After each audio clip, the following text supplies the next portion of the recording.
Hi, thank you for joining me for today's process video, and today I'm documenting a photo of myself and Amelia when we went to our local cinema to watch the film Wicked. I'm starting off with some mixed media. I've got a white cardstock base and I'm using picked raspberry watered down with my brayer to create a horizontal line across the top half of the page, and then using the rest of the ink that's left to add some splatters. And then under that I'm going to mirror it with Mowed Lawn. These are the colours in the film Wicked, if you've seen it before or heard about it. So there are two witches, one who's pink and one who's green. So that's why I'm doing that. And if you see the photo of myself and Amelia afterwards, we're in front of the promo screen and it shows the two colours there. So I thought this would work really nicely. So I'm doing exactly the same with the green. I just watered it down, used my brayer to get some onto the page, and then splattered it with the remaining ink. I decided I wanted to go a little bit higher up with the pink, so I'm just coming back in with the pink. Now, I didn't clean my brayer and it's gone ever so slightly peach toned, but it's close enough to the pink, and once it dries you can't actually see it at all, so that's fine. So just adding some splatters and then blending out that ink a little bit. And then when I put the picture down, once it's dry, I decide that actually I prefer it to be a vertical line rather than horizontal. So you've seen I've switched that, I've just moved that round through 90 degrees to have the pink on the left where the pink is on the image and the green on the right. So as I mentioned, Amelia and I went to the cinema on Saturday. If you've been watching my videos for a while, you've probably noticed that James is doing an awful lot of markets at the moment with his 3D printing. And that's kept us as a family very, very busy because we've all been doing them for him as well as him doing them. So we haven't had much time at the weekends, but this Saturday, a lot of the markets were cancelled because of the storm that came through. So one of the markets that I was due to do with James was cancelled, and the local market for Warrington that his dad was going to do with Amelia was moved inside, so James decided to do it on his own. So we had an unexpected day off, which was wonderful because it meant we could get our tree put up at home and get our decorations all out. And then Amelia and I decided that we wanted to go and see Wicked. So it was perfect timing because Ross was driving up to see James and help him take the stock back to the unit. So we got a lift up with him, went to see James, and then popped across the road to, well, it's not even a road, just across the concourse to the View Cinema in Warrington and watch Wicked. And it was full. I was really surprised. We didn't pre-book. It's been out a week at the cinemas here, so we thought it would be absolutely fine. And when we went to the counter to order our tickets, the lad there said there's not a lot of choice left for seats. So we were second row in, which isn't my normal choice. I prefer to be a little bit further back so I'm not craning my neck. But it was lovely. It was a nice film. Just lovely to be out with my girl and not working in the cold for once. So when we were leaving the cinema, I asked her to snap a selfie of us, which she obliged, and that's what I'm scrapping because I just wanted to document this unexpected day off. So you can see here I've pulled out two stamp sets. One is our Circle Fun clear stamps from Hey Little Magpie, that's one of our new sets, and the other set is from Print Shop Vicky Bootin, and these are differing sizes of circles, so they work really nicely on the background. So they're all going down in archival ink because I think I want to add some more mixed media afterwards, and I don't want my black to blend and cause mud. So I tend to use a like a stays on or archival ink so that it stays put. So just going around adding a couple of stamps with each of the images. I'm conscious that the photo is going to go in the middle, so try not to add images there where it's a waste. And now I'm coming in with my All and Create stencil just to add a few more circular elements. So the same inks, I'm using the Mowed Lawn here on the green, and I shall come in with the picked raspberry on the pink. So the green, I'm just using these circular elements on this stamp. You can see on the image of the packaging, it's the top right hand bit. And then to the left on the pink, I'm going to use those chevron arrows that you can just see there, just to create a line pointing to the left of the photo. I decided that I want to add my journaling to the right of the photo, so by adding this to the left it sort of balances everything out. The journaling, you'll see when I put it down, it does blend in because you've got that big black stamped image, but it's fine, I can still read what it says. It's not the main focal point of the layout, so it's all worked out really well. So I'm just moving this stencil about a little bit. I've moved it up to create a few more lines at the top, and then I'll move it down, and I'm just going to add sort of fainter lines above and below and not taking them right to the edge, just to create a little block there that sort of fades out. And now I've gone into all my scraps and I've gone into the greens and pinks, and I'm going to use some of my circle punches to punch out circular shapes using 2 1/4, 1 1/2, 1 1/4 inch stamp. I think they're the 3 that I used. They're the 3 that I used. And this is a great way of using up if you've just got a few little scraps. You can see my scraps are quite big in the colours that I pulled out, but even the smallest bits would work really nicely with this. So again, I'm trying as much as I can to keep the pink elements to the left and the green to the right, but then I do decide just to add a couple of little bits of green on the left in the end, just for a bit of fun. So just going through all the different bits. I didn't punch out of every paper that I pulled out, but I've used a fair few. Oh, that's a 1 inch punch, so I did go down as small as a 1 inch. So still going on, and it's funny when you punch out of scraps that you think you're going to use one side and it flips over and you see the other side, you end up doing even more. In my basket of punches, I also noticed my whole reinforcer punch, so I definitely want to use that on this layout today because I'm focusing in on circles. So just pulling out my foam pads from Sticks 2. These are the 6x12mm ones which come on a massive roll, and I just cut them into strips and put them in a little photo box for ease of storage and use as well, of course.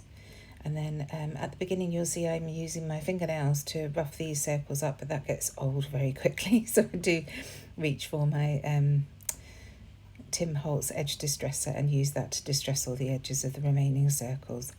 So just checking that I'm happy with the positioning. Here we go, there's that edge distresser. I think I got to the 49er market papers and I just thought, no, my nails can't cope with this. It was just a little bit too much.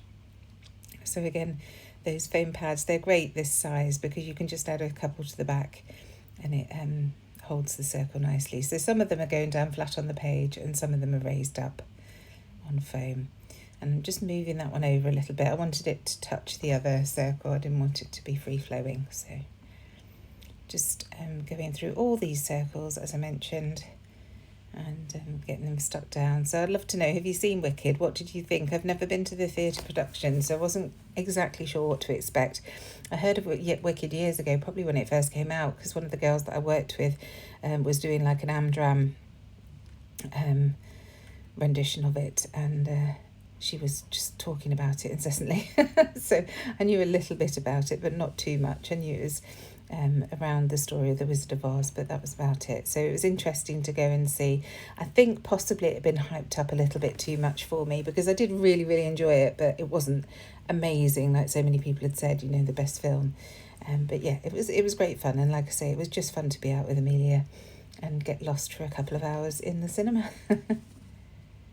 So still going on, adding all these circles around. I'm trying to take some off the page as well.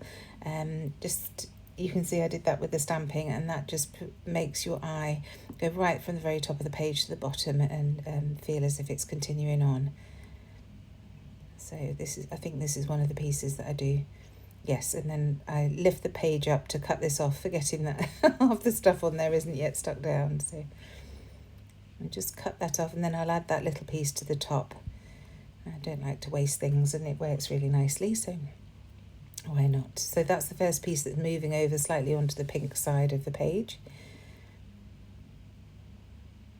And roughing up these edges does take time, but it is worth it. It really provides a nice bit of texture on your page. Almost there now. And I love all the different elements that I've got on the page so far. So I've got the stenciling and the stamping, and now these punched images, and of course the watercolour background that it all started with. So just get this glued down. Down there it goes. And then I can turn my attention to the photo because of course that needs to be matted as well. And I decided to go with very simple matting today because I've got so many colours in the background. Well, there's so many pinks and greens in the background. I didn't really want to use more pink and green paper to mat the photo because I thought it might sort of blur the edges really, and I wanted this to stand out. So I'm going to mat it onto some scrap white and then move that onto some scrap black as well, and having that black border really makes the photo pop. So I'm just auditioning on a smaller scrap, and then I find a bigger piece that I can use to mat the photo onto. And you'll see I use that lovely guillotine from Tim Holtz. It's absolutely brilliant for matting photos with. There we go, so that's going to go on foam pads again. So here are the larger 6x2 ones. These are 25mm. Of course you could use more of the smaller ones, but this is just quicker for me and a little bit more sturdy as well. So I'm very impatient. I really need to learn to push these foam pads down properly, because if you push them down first onto the card, they adhere and then they don't try and lift up again. But if you just do what I do and just plop them down without working on the edges, they try and lift off. So lesson learnt there.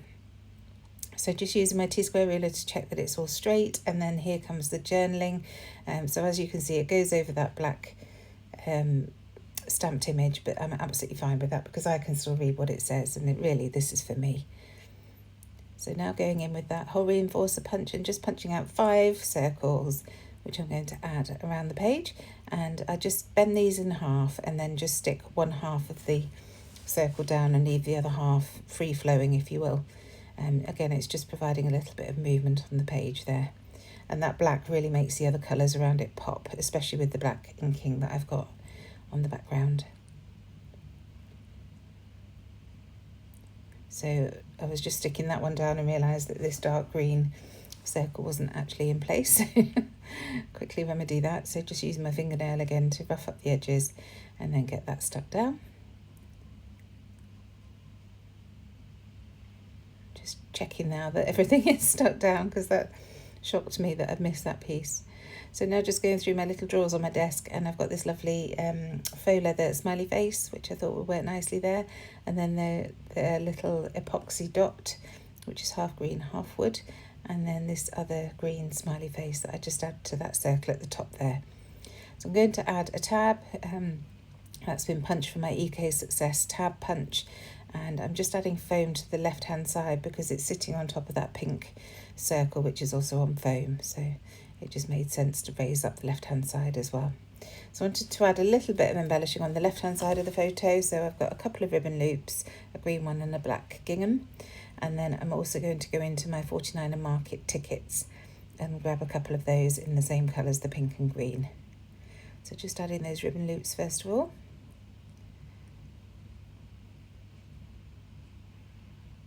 And you can see it definitely needs something above there to fill in that gap. I could perhaps have moved the tab around to the left, but I decided that it would be fun to add some tickets, especially because we're at the cinema. So first of all, a large pink one, and then in the green pack straight away I spotted a small one that says admit one, so that was perfect. So just gluing those two down, and I will just ruffle up the corner of that pink ticket just to provide a bit of interest again. There we go. And now I'm going in with a load of epoxy dots. These are glitter epoxy dots from Hey Little Magpie, of course, and I'm just picking out the pinks and greens in varying hues. Some of the greens are quite dark and some of them are a paler green, but they just work really nicely just to add a bit of sparkle and interest up and down the page. And then once those are on, I'm going to come in with some gold splatters, because of course a cinema production of a theatrical piece definitely needs some gold sparkle, doesn't it? So just adding those enamel dots, still going with them. I added plenty to this page. And then here's that gold ink. So I tried just covering the photo with my hand, but it's a big 4x6 photo, it was ridiculous. So I resorted to pulling out some of my scrap pieces of card just to cover that up so that I could add my splatters, and all the time wondering where on earth my roller date stamp was, because I'd misplaced it on my desk, and my desk isn't very big and it is quite tidy, so I couldn't work out, but I did eventually find it had fallen off my little drawer set down into my desk tidy. So you'll see here I am now. This is when I'd found it, and I'm now going to just I decided to use the green rather than black ink just to make it a little bit more subtle. So I did the date, which was the 7th of December 2024, And then I'm just going to stick that onto that tab, and that about does it. Thank you so much for joining me. I hope I provided some inspiration. Do ask if you have any questions. I'd love to see you again. So hit that subscribe button. Thanks very much. Bye.